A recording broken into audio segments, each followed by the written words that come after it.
Bismillahirrahmanirrahim. Assalamu alaikum wa rahmatullahi wa barakatuh. Dear students, hope you all are fine by the grace of Allah subhanahu wa ta'ala and you are doing well. Students, in this lesson, inshallah, we'll discuss the types of motion. As earlier in the last lesson, we have discussed the rest and motion. तो हमने उस वक्त student ये discussion की थी कि rest और motion में क्या डिफरेंस है. Rest, for example, a body does not change its position. If a body does not change its surrounding, then we said a body is in a state of rest. But if a body change its position or its surrounding, then we said that the body is in a state of motion. लेकिन student यहाँ second concept ये था कि एक point of view तो हमने बना लिया कि जी अब बॉडी मूव नहीं कर रही तो रेस्ट में है. सेकंड हमने कहा बॉडी मूव कर रही है तो इसका मतलब कि वो मोशन में है. लेकिन ऑब्जेक्ट की मूवमेंट की या उस ऑब्जेक्ट के अंदर जो मोशन क्रिएट हो रही है उसकी डिफरेंट कैटेगरीज या टाइप्स हो सकती हैं. So that is our today's lesson कि वो कौन कौन से टाइप्स ऑफ मोशन हो सकती हैं. तो आप ही स्टूडेंट देखें, सोचें और बताएं कि आपने अपनी रियल लाइफ के अंदर या आप अपने सराउंडिंग्स के अंदर चीज़ों को किस तरह से मूव करता देखते हैं. मोस्ट सिंपली मैं सबसे पहले मेंशन कर देता हूं कि हमारे पास कौन कौन सी बेसिक जो हैं वो टाइप्स हैं. सबसे पहले नंबर पे स्टूडेंट टाइप्स ऑफ मोशन के अंदर अगर आपसे ये लॉन्ग क्वेश्चन पूछा जाए, ये शॉर्ट के अंदर आपसे डेफिनेशन भी पूछी जा सकती हैं और लॉन्ग के अंदर कंप्लीट टाइप्स ऑफ मोशन भी पूछी जा सकती हैं. तो स्टूडेंट सबसे पहले नंबर पे जो हमारे पास टाइप्स ऑफ मोशन में आती है that is translatory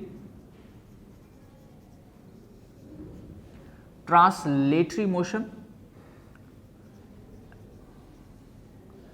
and further it contains some sub headings or sub types of its motion, जिसके अंदर हम और दो तीन जो है वो टाइप्स ऑफ मोशन डिस्कस करते हैं ट्रांसलेटरी मोशन के अंदर.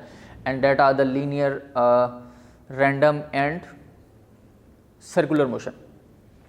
ओके, यहाँ पर अगर हम सबसे पहले बात करें स्टूडेंट ट्रांसलेटरी मोशन की, तो ट्रांसलेटरी मोशन स्टूडेंट ऐसी मोशन होगी जिसमें आप कोई अपनी मर्जी का एक पाथ, एक रास्ता किसी ऑब्जेक्ट को प्रोवाइड कर देते हैं और आप उसे कहते हैं कि जी आपने यहाँ से स्टार्ट होना है और इस पाथ के अलोंग जो रास्ता मैंने बताया उसी रास्ते को, उसी पाथ को अटेन करते हुए आपने अपने ए पॉइंट से बी पॉइंट तक पहुँचना है. तो अब आप ये जो ए पॉइंट से बी पॉइंट तक पहुँच रहे हैं और इसके अंदर जो मोशन है ऑब्जेक्ट की वो अलोंग अ लाइन है, अलोंग अ गिवन पाथ है, तो इसको हम कहते हैं ट्रांसलेटरी मोशन. अब स्टूडेंट देखिए यहां पर कंसेप्ट हमने क्या जनरेट किया. If a body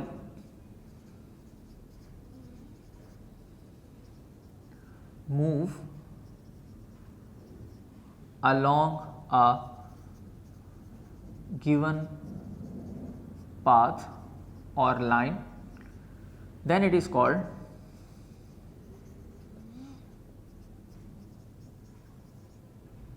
translatory motion.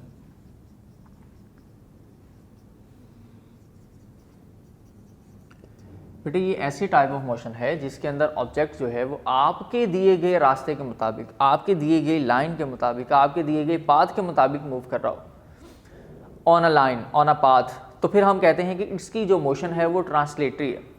अच्छा, सेकंड पॉइंट ऑफ व्यू ये है कि अब हम लोग जो पाथ प्रोवाइड कर रहे हैं उसकी डिफरेंट कैटेगरीज हो सकती हैं. किस किस तरह की कैटेगरीज हो सकती हैं. For example student, it might be possible that कि हम जो पाथ प्रोवाइड करें उसकी ये कैटेगरीज हों. हो सकता है कि मैं उस ऑब्जेक्ट को कहूं कि भाई आपने सीधा मूव करना है, लीनियर यानी बिल्कुल स्ट्रेट मूव करना है from A point to B point. हो सकता है कि मैं ऑब्जेक्ट को ये कहूं कि आपने इस पाथ के अलोंग मूव करना है and this is word circular. और थर्ड स्टूडेंट रैंडम. अब देखिए मैं यहां पर रास्ता जो प्रोवाइड कर रहा हूं, जो पाथ मैं स्टूडेंट यहां पर प्रोवाइड करूंगा वो क्या है, वो रैंडम है. This is from A point to B point. Now let's see, path तो स्टूडेंट्स हमने प्रोवाइड कर दिया, अलोंग अ लाइन हमने प्रोवाइड कर दिया, ऑन अ लाइन हमने उसे कहा कि आपने मूव करना है, लेकिन जो हमने लाइंस प्रोवाइड की हैं वो हमारे पास लीनियर भी हो सकती हैं, सर्कुलर भी हो सकती हैं, रैंडम भी हो सकती हैं। तो अब क्या है, ये तीनों टाइप्स की जो मोशन होगी वो ट्रांसलेटरी तो कहलाएगी, लेकिन इंडिविजुअली हमने इसको फर्दर क्लासिफाई कर दिया और हमने ये इसको डिफाइन करने के लिए क्लासिफिकेशन ऐसे कर ली कि if a body move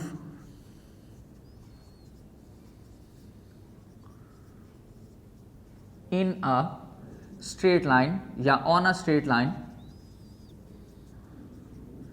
then it is called linear motion. If a body move in a circular path then it is called circular motion. And what about the random motion? अब random motion की definition आप खुद से define करें, क्या definition हो सकती है। देखिए लीनियर के लिए हमने कहा कि अगर ऑब्जेक्ट स्ट्रेट लाइन पे, अब स्ट्रेट लाइन लीनियर इस तरह से भी हो सकती है, वर्टिकली इस तरह से भी हो सकती है, ठीक है। तो ऑब्जेक्ट अगर तो आपके पास इस तरह से मूव कर रहा है स्ट्रेट लाइन के अकॉर्डिंग लीनियरली, तो हम कहेंगे लीनियर मोशन। अगर ऑब्जेक्ट को हमने रास्ता सर्कुलर दिया और ऑब्जेक्ट उसी सर्कुलर पाथ में मूव कर रहा है तो हम कहेंगे it's motion is circular motion. तो रैंडम मोशन के लिए क्या होगा, रैंडम मोशन में बेटे ये होता है कि अगर हम किसी ऑब्जेक्ट को ऐसा पाथ दे दें जो रेगुलर ना हो, इर्रेगुलर पैटर्न हो, रैंडम भी कहा जाता है इसको।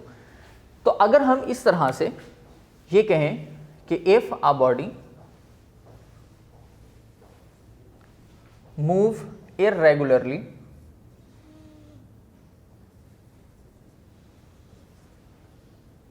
Then the motion of an object is random.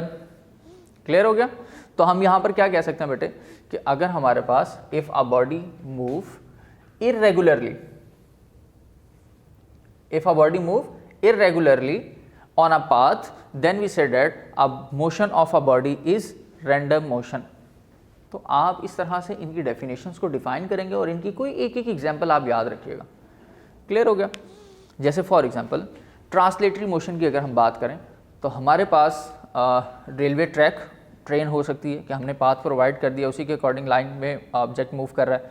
Secondly linear path के अंदर a car moving on a road, straight road है उसके ऊपर जो है वो कार मूव कर रही है। सेकेंडली सर्कुलर मोशन के अंदर अगर आप देखें तो सर्कुलर मोशन के अंदर अगर हम देखें कि हम किसी भी स्टोन को टाई अप करें थ्रेड के साथ और उसके बाद हम उसको इस तरह से मूव करवाएं तो इसकी जो इस वक्त स्टोन की मूवमेंट है वो भी along a path circular motion है। जो कार है वो किसी भी राउंड अबाउट के इर्द गिर्द जब चक्कर लगा रही होती है तो उस वक्त जो उसकी मोशन है वो भी सर्कुलर मोशन होती है। अच्छा, फिर इसी तरह हमारे पास है स्टूडेंट रैंडम मोशन। केमिस्ट्री के अंदर आपने गैसेस के बारे में पढ़ा होगा, फिजिक्स में भी इसकी डिस्कशन है कुछ ना कुछ। गैसेस के पार्टिकल्स के दरमियान बहुत ही वीक फोर्सेस होती हैं, ना होने के बराबर, लेकिन होती ज़रूर है। अच्छा, अब वो क्या करते हैं स्टूडेंट, वहाँ पर बिल्कुल इरेगुलरली मूव कर रहे होते हैं, पार्टिकल्स के पास कोई पैटर्न नहीं होता, वाइब्रेट कर रहे होते हैं रैंडमली, कोई इधर जा रहा है कोई उधर जा रहा है, ठीक है। तो इस तरह की जो इरेगुलर मोशन या इरेगुलर मूवमेंट ऑफ पार्टिकल होती है उसको हम कहते हैं बेटे रैंडम मोशन। तो अभी तक की स्टूडेंट आपके पास सबसे पहले टाइप्स ऑफ मोशन में मोशन की डेफिनेशन, फिर ट्रांसलेटरी मोशन की डेफिनेशन और ट्रांसलेटरी मोशन की फर्दर कुछ टाइप्स आती हैं 1 2 3। कौन कौन सी? Linear motion, circular motion, random motion, इनकी डेफिनेशंस। और इसके बाद हमारे पास स्टूडेंट फिर 2 डेफिनेशंस और रह जाती हैं और वो 2 डेफिनेशंस जो हैं हमारे पास कौन कौन सी होंगी? एक है बेटे रोटेटरी मोशन और एक है हमारे पास वाइब्रेटरी मोशन। रोटेटरी और सर्कुलर मोशन के रिलेटेड आपके पास शॉर्ट क्वेश्चन बहुत इंपॉर्टेंट है सर्कुलर का, और एक और आपके सामने मैं यहां मेंशन करता हूं, जो सेकंड हमारे पास हेडिंग है वो है रोटेटरी मोशन की।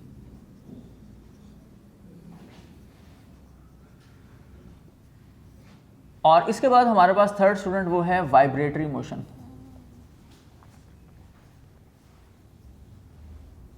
ये 2-3 हमारे पास ऐसी हैं जिनका रिलेशन जो है वो आपकी प्रीवियस टर्म्स के साथ रिलेट करता है। जैसे फॉर एग्जांपल रोटेटरी और सर्कुलेटरी, इसको सर्कुलर भी कहते हैं सर्कुलेटरी भी कहते हैं। ये रोटेटरी मोशन है, इसके और भी नेम है। रोटेटरी मोशन को बेटे हम कह सकते हैं स्पिनिंग मोशन, इसको हम बेटे कह सकते हैं axial motion.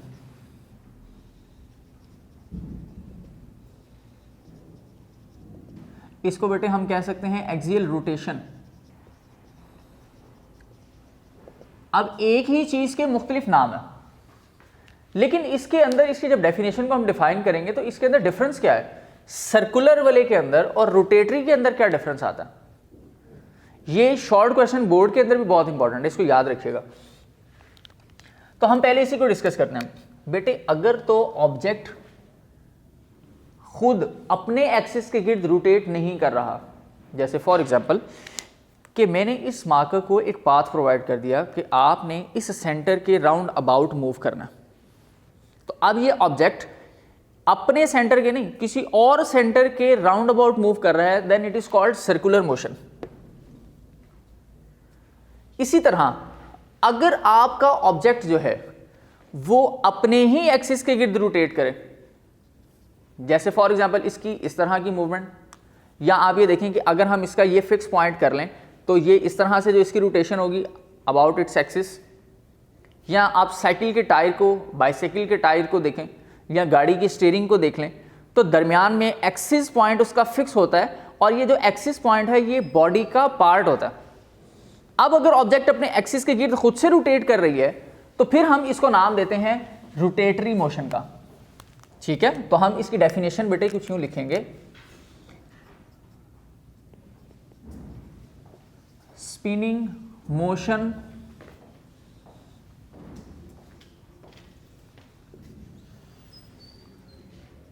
Of an object about its axis, it is called rotatory motion। ठीक है, कुछ सेंटेंसेस कंप्लीट आप खुद से कर सकते हैं। अच्छा, एक और नाम मेरे ज़हन में आया स्टूडेंट इसका, हम इसको एंगुलर मोशन भी कहते हैं।